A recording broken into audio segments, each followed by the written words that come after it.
El mármol del palacio brilla bajo una luz enferma, como si el sol mismo se negara a tocarlo. Entre columnas de oro y cortinas de seda roja, el aire huele a incienso, vino y ambición. Los músicos tocan melodías que parecen plegarias distorsionadas, y las fuentes, en lugar de agua, vierten perfume. En ese reino de placeres sin nombre, un hombre se sienta en su trono creyéndose Dios. El emperador que confundió la eternidad con el deseo.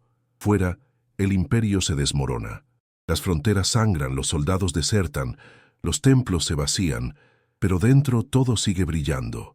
Las lámparas arden día y noche, las risas se mezclan con los cantos, y las sombras de los cuerpos se confunden con los tapices. Nadie osa pronunciar su nombre sin temblar. Algunos lo llaman elegido de los dioses, otros maldición de Roma. Él mismo no distingue ya entre culto y pecado. Ha decretado que el placer es la única forma de fe, y que su palacio será el templo donde los hombres adoren el cuerpo como si fuera espíritu.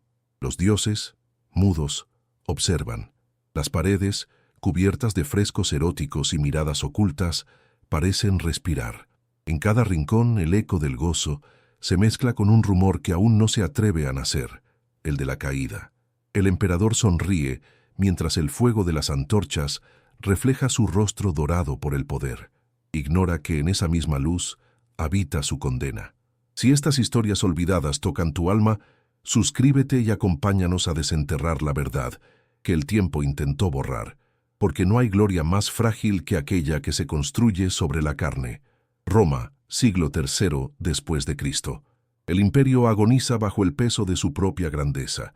Las legiones se dispersan, los dioses antiguos pierden devotos, y el Senado es apenas una sombra de lo que fue. En medio de esa decadencia, surge un emperador joven, educado entre filósofos y hechiceros, que cree haber nacido para restaurar la divinidad del hombre a través del placer. Su nombre se pronuncia en voz baja, con una mezcla de fascinación y miedo. Algunos lo consideran un visionario, otros el último pecado del imperio. Su ascenso fue tan rápido como su locura. Proclamó que los templos estaban muertos, que los sacerdotes habían olvidado el lenguaje de los dioses y que solo la carne podía devolverle sentido a la adoración. Convocó a poetas, músicos, esclavos, soldados y cortesanas para servir en su nuevo culto. Transformó el palacio imperial en un santuario de excesos, donde las noches se confundían con los días y el placer se convirtió en la nueva liturgia. Los cronistas posteriores, que escribieron sus historias con horror, dirían que el emperador celebraba orgías como ofrendas sagradas, que vestía coronas de flores sobre el mármol ensangrentado y que, en su delirio, creía escuchar la voz de Venus y Baco dictando sus órdenes. Pero detrás del escándalo había algo más, el deseo de eternidad. Quiso convertir la corrupción en rito, el gozo en salvación. Mientras el pueblo moría de hambre en las calles, los pasillos del palacio se llenaban de música y perfume. En los ojos del emperador brillaba la certeza de quien ha confundido el poder con el alma. No sabía aún que los dioses, cuando callan demasiado, es porque están preparando su juicio. Las fiestas comenzaron como celebraciones del arte, pero pronto se convirtieron en algo más oscuro. El emperador, rodeado de filósofos complacientes y sacerdotes comprados, decretó que cada deseo era una plegaria y que negarlo equivalía a blasfemar contra los dioses.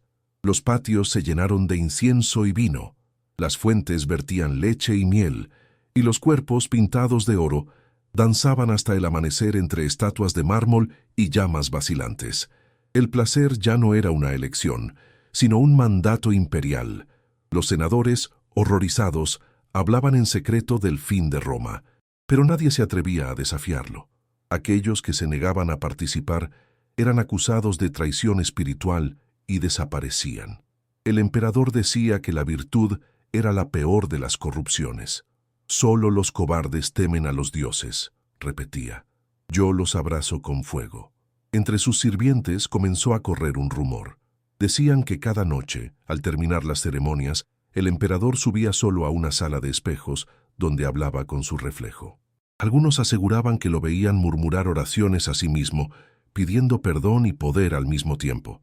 Otros decían que su reflejo ya no respondía, que había dejado de ser humano. Afuera, el pueblo veía cómo la ciudad se cubría de humo. Los templos se derrumbaban, las estatuas eran robadas y las procesiones del placer reemplazaban las antiguas fiestas religiosas. Los viejos sacerdotes huían, los jóvenes se entregaban al nuevo culto. En el centro de todo, el emperador sonreía, convencido de que su palacio era el corazón palpitante del mundo. No sabía, o no quería saber, que el mismo fuego que encendía su gloria comenzaba a devorar sus cimientos. El delirio alcanzó su cúspide en la llamada Noche de los 1000 altares. Aquel día, el emperador ordenó que cada sala del palacio se convirtiera en un santuario del deseo. Los músicos tocaron sin descanso, los esclavos adornaron los muros con pétalos y oro, y miles de antorchas encendieron un resplandor que hizo temblar el horizonte. Dijo que esa sería la ceremonia que uniría al hombre con los dioses. Nadie imaginó que sería su despedida. El emperador apareció cubierto de polvo de oro, coronado con una diadema de flores marchitas. Caminó descalzo sobre el mármol, entre cuerpos danzantes y copas derramadas. Sus ojos, rojos de insomnio, brillaban con una fe febril. En el centro del gran salón levantó un altar donde las imágenes de Venus y Baco se abrazaban en piedra. «Aquí nacerá el nuevo imperio», proclamó. «Aquí los dioses volverán a la carne». Pero el aire era pesado, casi irrespirable.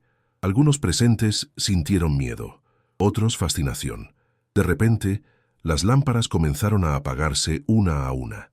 Un viento frío recorrió el palacio y las llamas de las antorchas se torcieron como si un espíritu invisible las soplara. El emperador, sin comprender, extendió los brazos al cielo.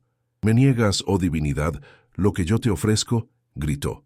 Su voz resonó entre los ecos, y en ese instante el techo del salón crujió. Una estatua cayó, aplastando el altar. El fuego se propagó con furia, devorando las cortinas, las columnas, los cuerpos. Los invitados huyeron entre gritos, pero el emperador permaneció inmóvil, mirando el caos que él mismo había creado. En sus labios se dibujó una sonrisa rota. «He visto a los dioses», murmuró antes de desaparecer entre el humo. Aquella noche el templo del placer se convirtió en su tumba, y el imperio comprendió que el exceso no se ofrece, se paga. El incendio no consumió del todo el palacio, pero sí al hombre que lo habitaba. Los soldados lo encontraron al amanecer cubierto de ceniza, con los ojos vacíos y las manos ennegrecidas por el fuego. No pronunció palabra durante días. Se decía que había visto algo entre las llamas, una presencia que lo había mirado sin misericordia. Los médicos hablaron de locura, los sacerdotes de castigo, pero ninguno se atrevió a acercarse demasiado.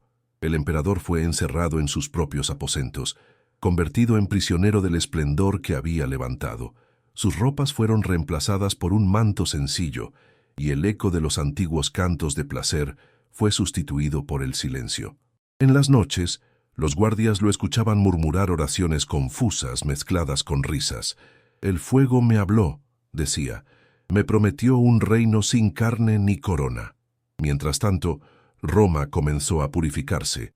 El Senado decretó la clausura de los templos del placer, los altares fueron destruidos, y las estatuas que habían celebrado la carne fueron fundidas para acuñar nuevas monedas con el rostro de la virtud.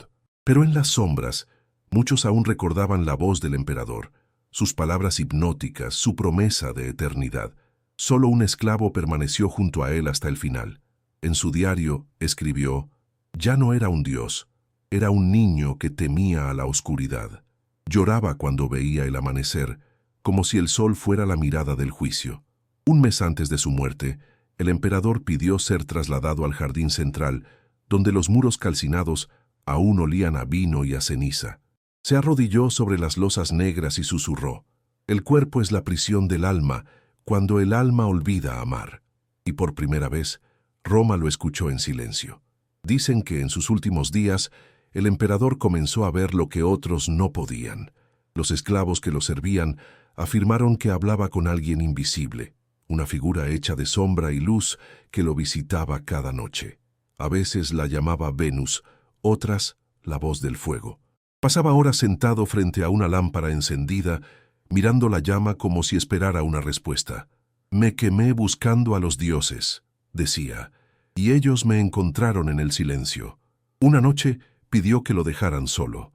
Las antorchas del pasillo se apagaron una a una, aunque nadie las tocó. Dentro de su cámara, el aire se volvió denso y fragante, como si el palacio respirara otra vez. Cuando los guardias entraron al amanecer, lo hallaron tendido sobre el mármol, cubierto por una capa de pétalos marchitos. En su rostro había paz. Sobre su pecho, alguien o algo había dibujado una espiral con ceniza. Nadie supo explicarlo.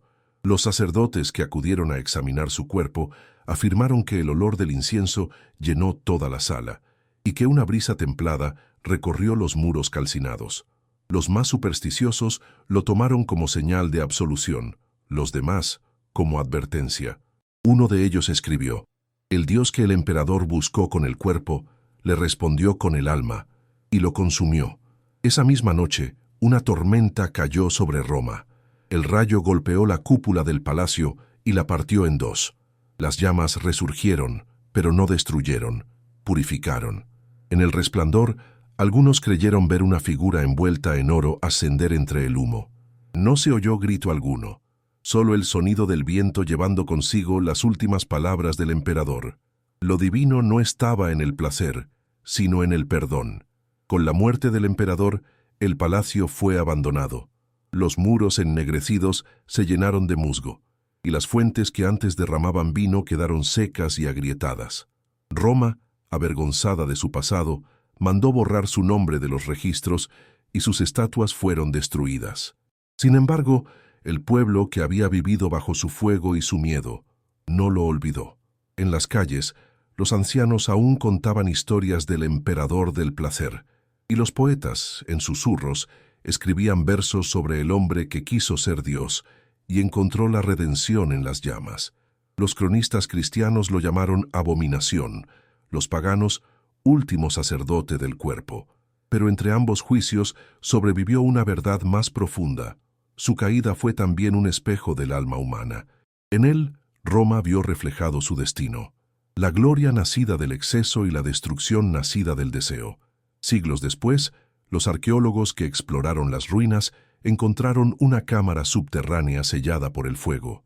Dentro, las paredes estaban cubiertas de inscripciones en latín mezcladas con símbolos griegos. Una de ellas decía: «La carne fue mi templo, el fuego mi confesión». Otra, más desgastada, apenas se podía leer: «Donde hubo pecado, hubo fe».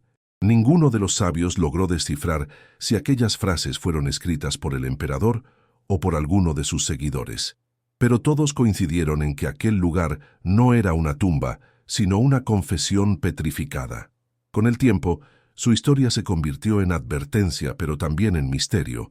Algunos lo recordaron como monstruo, otros como mártir de su propia búsqueda. Porque detrás del escándalo y del oro, hubo un hombre que intentó tocar a los dioses, y los encontró dentro de sí, cuando ya no quedaba nada que ofrecerles, salvo el silencio. El viento recorre todavía las ruinas del palacio, donde un hombre intentó alcanzar a los dioses con las manos manchadas de oro. Entre los escombros, el silencio tiene el peso de una oración antigua. Lo que fue templo y pecado, gloria y caída, hoy solo es polvo que respira historia. Allí donde el placer fue corona y el fuego, absolución, aún se percibe una extraña calma, como si las piedras recordaran que incluso la locura puede ser una forma de búsqueda. El emperador quiso convertir el cuerpo en altar y terminó comprendiendo que el alma no se conquista con deseo, sino con renuncia. Su historia no es solo la de un tirano perdido en la oscuridad, sino la de cada hombre que confunde poder con divinidad, pasión con eternidad. Porque el placer, cuando no conoce límite, se transforma en espejo, muestra lo que somos cuando dejamos de ser humanos. Roma cayó, pero su eco sigue vivo, en cada imperio que se levanta sobre la vanidad, en cada corazón que adora su propio reflejo, vuelve a escucharse la misma advertencia. Si esta historia ha tocado tu espíritu, compártela para que no muera en el silencio, que el nombre del emperador sirva no como condena, sino como espejo. Porque todos llevamos dentro un templo y una sombra, y solo quien aprende a discernir entre ambos puede comprender el verdadero poder, el de mirar su propia oscuridad y elegir la luz.